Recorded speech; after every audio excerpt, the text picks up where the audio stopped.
Hello everyone friends. आज मैं आपके साथ एक ऐसे टॉपिक पे बात करना चाहती हूँ जो मैंने पढ़ा था कहीं पे। और मुझे जब मैंने पढ़ा तो मुझे एकदम से अंदर दिल में एकदम सुई सी चुभी और ऐसा लगा जैसे बहुत किसी दुखती नस पे हाथ रख दिया हो। एक्चुअल में मैंने अभी अभी मेरे पापा को खोया है। कुछ ही मंथ हुए हैं, तीन तीन मंथ हुए हैं, 3-4 मंथ हुए हैं। दिसंबर में ही मेरे पापा जो है एक्सपायर हुए थे, 30 दिसंबर को। और उन्हें कैंसर था। 2 अक्टूबर को 2025 में ही उन्हें जो है 4th स्टेज कैंसर जो है मतलब डायग्नोज हुआ था। और हम लोग को एकदम से पता चला था। और फिर उसके 2 महीने बाद ही मतलब दिसंबर में ही 30 दिसंबर को ही उनकी मतलब एक्सपायर हो गए थे वो। मैंने पढ़ा, अभी कुछ ही दिन हुए हैं मुझे पढ़े हुए, बहुत मन में बार बार दिमाग में चीज़ आ रही थी। तो मैंने सोचा कि मतलब बस आपसे ऐसे ही थोड़ा बोलने का मन था, तो मैंने मतलब सोचा मैं कर दूं, वीडियो बना दूं। मैंने यही पढ़ा था कि औलाद के लिए जो पिता होता है वो वहाँ पे भी पाँव रख देता है, मतलब वहाँ पे भी हाथ फैला देता है जहाँ वो कभी पाँव रखना पसंद नहीं करता है। और मैं लिटरली आपको बता रही हूँ फ्रेंड्स, ये मेरे सामने मेरे पापा के साथ हुआ है, कई बार हुआ है। मैं आपको बता दूं फ्रेंड्स, मेरी जो फैमिली है वो अब तो अभी तो फ़िलहाल मेरे भाइयों की जॉब लग गई है। मेरा एक भाई बैंक में है और दूसरा भाई यूपी पुलिस में। लेकिन जब भाइयों की जॉब नहीं लगी थी और हम सब लोग जो है मतलब रह रहे थे, एक साथ रह रहे थे एक फैमिली में, उस टाइम पे मेरे पापा फ्रेंड्स बहुत ही मुश्किल से 6 लोगों का परिवार खींच रहे थे। एक ऐसा आदमी जिसकी ना प्राइवेट जॉब हो ना गवर्नमेंट जॉब हो, और वो जो है मतलब अपने परिवार को किसी तरीके से खींचेगा ही वो, है ना। उसका परिवार अगर 6 लोगों का हो या 5 लोगों का भी हो तो ठीक है। हम लोग 4 भाई बहन हैं, मम्मी पापा थे। और मम्मी तो अभी भी मतलब पापा की मेरे एक्सपायर हो गए हैं, बाकी मेरी मम्मी घर पे है। फिलहाल मैं ये कहना चाहती हूँ कि मेरे पापा जो है पूजा पाठ का काम करते थे। पूजा पाठ मतलब जैसे हवन करवाना, जप करवाना, अनुष्ठान करवाना। और उसके अलावा जो है शादी विवाह करवाना। इवन मैं बताऊँ तो अगर वो अंतिम संस्कार जो होता है वो भी करवा लेते थे। गृह प्रवेश करवाना, सारी चीज़ें मतलब करवा लेते थे। जन्म कुंडली तक बनाना, ये सब चीज़ें वो करते थे। तो अब इन सब चीज़ों का कोई एक टाइम होता है ना, कि कभी किसी को काम पड़ा तो करवा रहा है, किसी को काम नहीं पड़ा तो वो ज़बरदस्ती थोड़ा ना कोई काम पूजा अपने घर में। तो जब कभी ऐसे दिन पड़ते थे कि पापा के पास कोई पूजा नहीं होती थी, तब फ्रेंड्स मैं आपको बता रही हूँ कि पापा मेरे जो है घर में ही, कहीं मान लीजिए कभी कुछ नहीं हुआ घर में राशन में और कोई कमाई का सोर्स तो था ही नहीं, तो पापा घर ही में ही कबाड़ जो इधर उधर पड़ा नहीं रहता है घर में, उनमें से लोहा लंगड़ ये सब चीज़ें ढूंढ कर फिर उसको मार्केट में बेच कर आना, फिर जो पैसा मिलता था उससे घर की सब्जी लाना। मतलब ज़्यादा से ज़्यादा 100 रुपये ही मिल जाते थे, कभी 75-70 ऐसे मिल जाते थे। उनमें भी पापा जो है घर की सब्ज़ी लेके आना। और मतलब अ, कभी मतलब तेल ले आना उसमें खुला, क्योंकि पैकेट तो नहीं आ पाएगा ना, अगर पैकेट आ गया तो और चीज़ रह जाएंगी। तो इसलिए जो है ये सारी चीज़ें होती थी। और पापा बहुत ही ज़्यादा मतलब एकदम, क्या मैं बताऊँ, बहुत ही ज़्यादा परेशान रहते थे उन दिनों जब पापा के पास कोई काम नहीं होता था। और जब पापा के पास काम आता था तो वो एक एक पाई खुशी खुशी घर में पूरी की पूरी लगा देते थे हम ही लोगों में। मैं आपको लिटरली बता रही हूँ फ्रेंड्स, सच बता रही हूँ भगवान कसम। पापा को मेरी शादी के लिए ताने दिए जाते थे कि तुम तो इसकी शादी भी नहीं कर पाओगे। मतलब कुछ थे रिलेटिव्स, सगे ही रिलेटिव ऐसे थे जो पापा को ये सुनाते थे कि जो है तुम तो इसकी शादी भी नहीं कर पाओगे।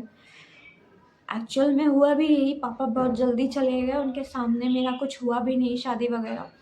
शादी की मुझे जल्दी भी नहीं थी, मैं तो बस बनना चाहती थी। पापा को मैं जब कोई मेरे बारे में ऐसे बोलता था कि तुम तो इसकी शादी भी नहीं कर पाओगे, तो मुझे ये चीज़ इतनी चुभ जाती थी कि, और पापा एकदम चुप हो जाते थे, ठीक है, वो कोई जवाब नहीं देते थे। लेकिन मुझे ऐसा लगता था कि नहीं, एक दिन ऐसा आएगा जब मैं पढ़ लिख कर कुछ अच्छा बनूँगी तो पापा को मतलब वो इज़्ज़त दिलवाऊँगी, क्योंकि मुझे अंदाज़ा भी नहीं था कि ये क्या होने वाला है अभी आगे। ठीक है, तो मेरा ये दिमाग में आता था कि मैं सोचती थी कि नहीं, मैं अभी पढ़ लिख कर जब जल्दी बन जाऊँगी कुछ तो पापा को वो इज़्ज़त दिलवाऊँगी जो अभी अपमान जितना मिल रहा है। मतलब मैं आपको लिटरली बता रही हूँ, मैंने यही पढ़ा था जो मैं आपको बता रही हूँ कि एक औलाद के लिए पिता वहाँ पे भी हाथ फैला देता है जहाँ पे पाँव रखना पसंद नहीं करता है। तो पापा ने हम लोगों के लिए यही किया है ये। हम लोग कुछ ऐसे रिलेटिव थे हम लोगों के जो जिनसे पापा बहुत अपमान होता था पापा का। कई बार हुआ है भीड़ के बीच में फटकार दिया जाता था मेरे पापा को कई बार। ठीक है, कई लोगों ने ऐसा किया है, कई रिलेटिव। मैं उनसे कभी मैं अपमान नहीं करूँगी। देखिए, मैं कभी भगवान ने मुझे बना दिया तो मैं कभी किसी का अपमान नहीं करूँगी। जिन्होंने मेरे पापा का भी अपमान किया मैं उनका भी अपमान नहीं करूँगी। लेकिन मैं लिटरली बता रही हूँ, मेरे लिए वो 2 कौड़ी के भी नहीं होंगे। सच बता रही हूँ, 2 कौड़ी मतलब भाव भी नहीं दूँगी मैं उन्हें। हाँ, ये है क्योंकि मुझे भगवान बना देंगे, तो वो मुझे बनाएँगे ही इसलिए क्या, ताकि मैं दूसरों की हेल्प कर सकूँ। कभी मेरी लायक कोई काम पड़ा तो मैं दूर-दूर से हेल्प कर दूँगी, हाथ जोड़ लूँगी, कह दूँगी कि तुम मेरे लिए वैसे ही हो जैसे आम जनता। बल्कि आम जनता में मैं अपना परिवार बना लूँ, ढूँढ लूँ, अगर मैं कभी कुछ बन जाऊँ तो। लेकिन इन लोगों को दूर-दूर से कभी इन लोगों से मतलब भी ना रखूँ। तो वही है कि लेकिन फ़िलहाल बदतमीज़ी किसी से नहीं करनी, क्योंकि पापा हमेशा यही सिखाते थे कि हमेशा विनम्रता से रहो, हमेशा सर झुका के रहो, हमेशा अच्छे बन के रहो, मतलब ये सारी चीज़ें। तो वही चीज़ें पापा के साथ ऐसा होता था। तो वो कई बार जिनसे अपमान हुआ है और उन्हीं लोगों से हम लोगों को कोई गर्ज पड़ गई, तो पापा हम लोगों के लिए वहाँ पे कदम रखते थे, वहाँ फिर उनकी अपमान होती थी, बेइज़्ज़ती होती थी, उनको फटकारा जाता था। कई बार हुआ है ये। और फिर पापा घर आके बताते थे कि आज वहाँ पे ऐसा-ऐसा हुआ। बहुत एकदम दिल करोड़ों एकदम सुइयाँ काँटे चुभ जाते थे दिल में उस टाइम पे कि कोई जवाब नहीं दे पा रहे हैं हम, कुछ कह नहीं पा रहे इसके बारे में, बदले में कुछ कर नहीं पा रहे। और जब पापा को ये बोला जाता था मेरे लिए कि तुम तो अपनी लड़की की शादी भी नहीं कर पाओगे, तो मुझे लेकर पापा को ताने दिए जा रहे थे, तो ये चीज़ मुझे और भी ज़्यादा जो है बहुत ही ज़्यादा तकलीफ़ देती थी। तो वही चीज़ है कि मेरे दिमाग में आता था कि कोई बात नहीं, अभी मैं बन जाऊँगी तो पापा को वो वाली इज़्ज़त दिलवाऊँगी जो इनको अभी कभी मिली ही नहीं, सोची भी नहीं होगी। लेकिन वही बात है कि भगवान ने बुला लिया उन्हें। मेरे आँखों के सामने आईसीयू में पापा निष्प्राण हुए थे। आईसीयू में पापा शिफ्ट थे, 2 ही दिन हुए थे, मतलब 7 डेज़ पापा हॉस्पिटल में रहे थे, लेकिन लास्ट के 2 डेज़ आईसीयू में रहे थे। तब वहाँ पे जब पापा के 1 घंटा केवल रह गया था जीवन का, उस टाइम पे डॉक्टर्स ने जो है हमें मतलब कॉल करी और बुलाया आईसीयू में, और उन्होंने हमसे कहा कि आपके पापा जो हैं सिर्फ़ 1 घंटे के, इन्हें एक हार्ट अटैक पड़ा है। उस 1 घंटे में उन्होंने मुझसे कहा जल्दी से जाकर अपने रिलेटिव्स को, मतलब अपने घर में सबको कॉल कर दीजिए। मैंने सिर्फ़ जाकर भाई लोगों को बता दिया, और एक 1-2 रिलेटिव और थे, बुआ जी वग़ैरह वहाँ पे, तो उनको भी मैंने बता दिया। बाकी और किसी से मेरी कोई बात नहीं। मैं दौड़ के वापस आईसीयू में आई, क्योंकि मुझे डर था कि मैं जल्दी से बस के पापा के पास चली जाऊँ। एक एक था कि मैं पापा के पास चली जाऊँ, कुछ गलत ना हो जाए। मैं वहाँ गई और मैंने उनसे, डॉक्टर से कहा कि इस 1 घंटे में मैं पापा के साथ रहूँगी। उस 1 घंटे में फ्रेंड्स मेरी जो हालत रही है वहाँ पे, मैं वो आपको वर्ड्स में बता नहीं सकती हूँ। और उसके अलावा पापा 1 घंटा चले भी नहीं थे, सिर्फ़ 45 मिनट रहे थे। और 45 मिनट में फ्रेंड्स मैंने पापा की जो हार्ट बीट होती है ना, हार्ट बीट 100 से 70 से 100 के बीच में होनी चाहिए, और मैंने हार्ट बीट 70 से 0 होते अपनी आँखों से देखी है। बीपी, पल्स, ऑक्सीजन सब कुछ उनका जो है 0 होते देखा है अपने आँखों के सामने।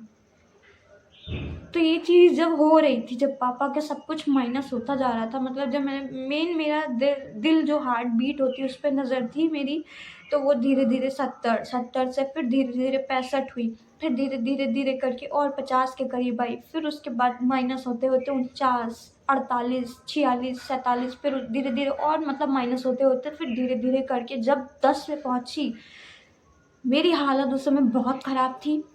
और फिर 10 से धीरे-धीरे करके वो 5 पे आई, फिर 5 से होते-होते धीरे-धीरे माइनस होते-होते वो 0 हो गई।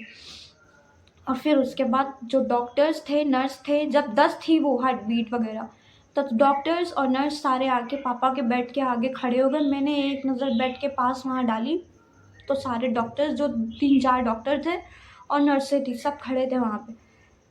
और फिर जैसे ही मतलब ज़ीरो हुआ तो उन लोगों ने पर्दा बंद कर दिया।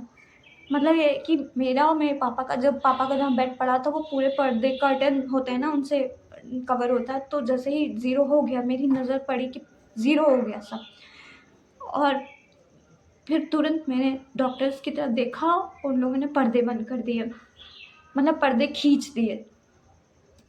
मैं समझ गई पापा गए। तो ये चीज़ रही थी और बहुत ही ज़्यादा टफ थी मेरे लिए। मतलब तो मैं यही कहना चाहूँगी कि आप लोगों के जितने लोगों के सबके मम्मी पापा हैं, बहुत अच्छी बात है। आप लोग जो है उनकी इज़्ज़त करिए, उनका ख़्याल रखिए। देखिए, मैं बोलूँगी कि कभी-कभी हम लोगों की मेंटालिटी, कभी-कभी हम लोगों के थॉट्स जो है अपने मम्मी पापा से मैच नहीं करते, तो गुस्सा आ जाती है, ठीक है? कभी हम लोग कुछ बोल देते हैं, लेकिन कभी भी हावी मत होने दीजिएगा वो उस गुस्से को अपने आप पर, ठीक है? आपके मम्मी पापा आपका ख़्याल रखते हैं, ठीक है? खाना खा लो या टाइम से खाना खा लो, हर एक चीज़ का, पैसे से लेकर हर एक चीज़ का ख़्याल रखते हैं। तो आप ये सोचते हैं कि ठीक है, आपको कोई इम्पोर्टेंस नहीं लगती, क्योंकि आप ये सोचते हैं कि ये तो मेरे माँ-बाप, ये नहीं करेंगे तो और ये करेंगे क्या? ये नहीं करेंगे तो फिर कौन करेगा? यही करेंगे, या ये नहीं करेंगे तो और ये फिर करेंगे क्या? दूसरा कोई काम क्या है इनके पास, क्या करेंगे? उस समय आपको इनकी इम्पोर्टेंस नहीं नज़र आती है। लेकिन जब आप कभी अकेले हो जाओगे, मेरे जैसी सिचुएशन पड़ जाएगी कि आपके पापा नहीं है या आपकी मम्मी नहीं है, मतलब मेरी तो मम्मी है लेकिन मैं दूर हूँ घर से। लेकिन जब आपको कोई आपका अपना माँ बाप में से कोई एक चला जाएगा, तब आपको जो फील होगा ना, तो आपको तब लगेगा, कितना ज़्यादा पछतावा होगा मैं बता नहीं सकती हूँ। तो इसलिए अभी बहुत ख्याल रखिए अपने मम्मी पापा का, उनकी इज़्ज़त करिए। गुस्सा अगर कभी आए उनकी बातों पे तो उनसे थोड़ा-सा दूर हो जाइए थोड़ी देर के लिए, क्योंकि आप उस समय अग्रेसिव होंगी तो आप कुछ भी बोल सकते हैं, उनको कुछ भी कर सकते हैं, ठीक है? तो दूर हो जाइए, वो सबसे बेस्ट है। फिर जब आपका गुस्सा शांत होएगा, फिर चले जाइए अपने मम्मी-पापा के पास। लेकिन कभी उनको उल्टा-सीधा मत बोलिएगा और ना उनके लिए कुछ गलत करिएगा, क्योंकि जब वो अगर चले गए तो फिर आपके साथ कोई नहीं बचेगा। आपका एक आप पर्टिकुलरली आप पे ध्यान देने वाला कोई नहीं बचेगा, ठीक है? यही चीज़ है कि मैंने पढ़ी थी जब कि औलाद के लिए बाप वहाँ पे भी हाथ फैला देता है, जहाँ पे वो कभी जाना पसंद नहीं करता है। तो इसलिए मुझे बहुत चुभी थी ये बात, और रिसेंटली मेरे पापा एक्सपायर हुए, तो मुझे और तकलीफ़ हो रही थी। ठीक है friends, thank you so much for watching till the end of this video. अगर आपको अच्छी लगी हो तो बाय।